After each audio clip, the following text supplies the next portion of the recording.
बुजुर्गों को प्रणाम, अपनों को नमस्कार। दोस्तों, आज का विषय लिटरेचर में वेल डिफाइंड है, लिखा हुआ है कि बादल, बिजली, जल, अग्नि और जीव जंतुओं का अगर आक्रामक हो तो उसको स्तंभ करने के लिए, स्तंभ है, वेल डिफाइंड इसमें मंत्र है। मुझे बहुत हैरानी होती है कि देश भर में हमारे एस्ट्रोलॉजर्स जो हैं उन्होंने शुरू से ही प्रिडिक्शन दी है, और मैंने भी इस वर्ष की शुरुआत में ही कहा था नारायण श्रीमाली जी के सूत्रों को यूज करते हुए कि इस वर्ष जो है जल बहुत ज्यादा जो है आक्रामक रहेगा। क्योंकि जैसा कि है पहली तारीख से अगर हम देखते हैं 112025, तो 2 नंबर जो है वो 3 बार आता है। तो इस सूत्रों के हिसाब से डॉक्टर श्रीमाली जी के कि इस वर्ष में जो है जल की आपदा बहुत ज्यादा रहेगी। लेकिन दोस्तों बात यह है, ये 2012 से हम लोग लगातार ही देख रहे हैं कि उत्तराखंड में जो है और हिमाचल में इस तरह की आपदा, और पंजाब में भी इस तरह की आपदा आ ही रही है लगातार। जब उत्तराखंड और हिमाचल में जल का स्तर होता है, बादल फटते हैं, तो वहां से जल बह करके नीचे आता है, तो पंजाब, हरियाणा जो स्टेट्स हैं, दिल्ली प्रभावित होती है। तो बात यहाँ पे ये है दोस्तों कि इन स्तंभन मंत्रों का प्रयोग क्यों नहीं किया जा रहा है।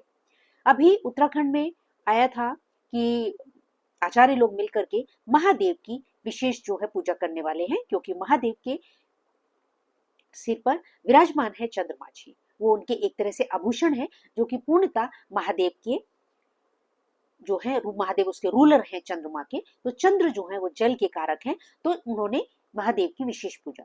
तो दोस्तों इसमें जो है 11 रुद्र, महादेव के जो है 11 रुद्र माने जाते हैं। इस वजह से उत्तराखंड में जो है 11 महादेव के जो है ऐसे सुंदर मंदिर हैं, वहां सभी मंदिरों में यह विशेष पूजा जल स्तंभन के लिए की जानी चाहिए। तो आइए जानते हैं कौन कौन से ये हैं।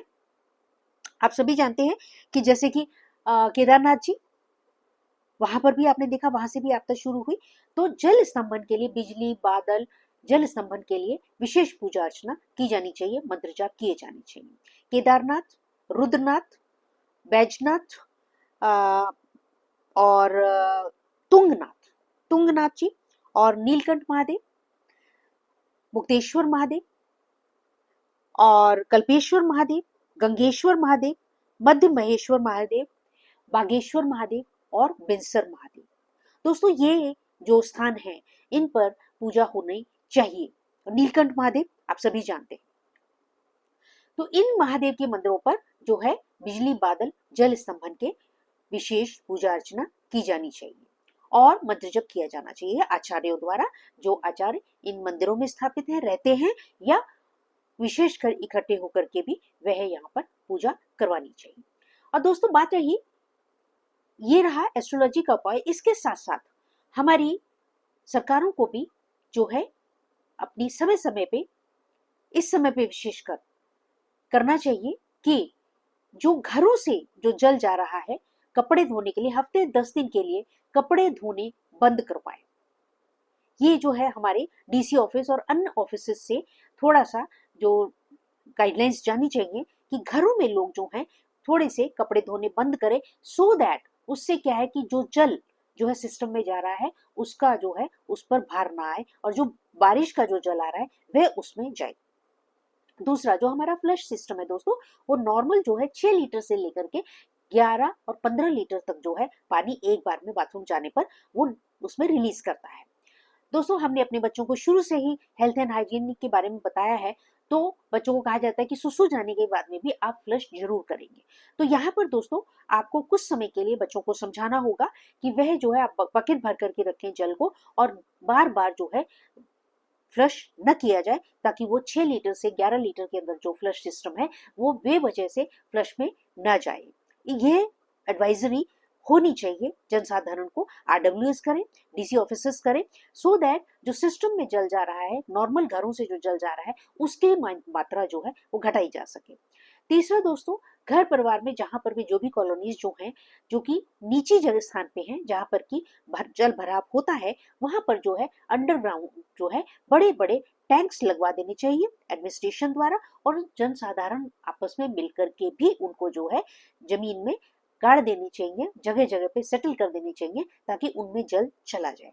चौथा, जितने भी हैंडपंप्स हैं देखिए, जहां पर भी उत्तराखंड में भी मैंने बहुत देखे हैं, गांव-गांव में, उत्तराखंड में, हिमाचल में, पंजाब में और हरियाणा में, जहाँ-जहाँ पर भी दोस्तों जो पुराने हैंडपंप जो हैं वो बंद हो चुके हैं, जिसमें कि जल स्तर नहीं है, उसको ओपन करें, उसको पूरा ना कर बंद ना करें मिट्टी डाल करके, उसे ओपन कर दें सो दैट जल का बहाव वहां जाए, उसमें जाने दें।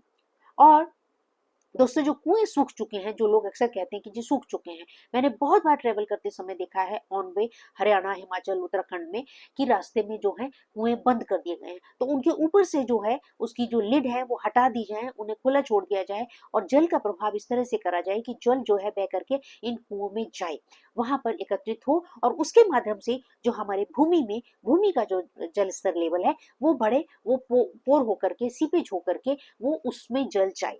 इस तरह से दोस्तों ये जो छोटी छोटी एक्शंस हैं हर लेवल पे हम लोगों को लेना चाहिए, चाहे कॉलोनी लेवल पे है, ऑफ कोर्स हमारी एडमिनिस्ट्रेशन को भी इन पर ध्यान देना चाहिए और ये रेमेडीज जो है हमारे द्वारा जो है कन्वे की जानी चाहिए। आप अपने अपने स्थान में, एस्ट्रोलॉजर जहाँ पर भी हैं, आप अपने अपने स्थान में डीसी ऑफिस में या अन्य एडमिनिस्ट्रेटिव ऑफिस में, पंचायत ऑफिस में ये इंफॉर्मेशन दें और उनसे कहें कि ऐसे इंतजाम किए जाएं। तो इस प्रकार से दोस्तों ये आज की है, आप भी जनसाधारण भी जो कर सकता है वह जल संबंध के मंत्रों का जप करें, लेकिन ध्यान से पूरी जानकारी प्राप्त करने के। तो इस प्रकार से दोस्तों बहुत बहुत आपका शुक्रिया और इस वीडियो को ज्यादा से ज्यादा जो है शेयर करें और हमारे आचार्य गणों तक पहुंचाएं तो बहुत ही सुंदर होगा, अति उत्तम लाभ होगा हम सभी को।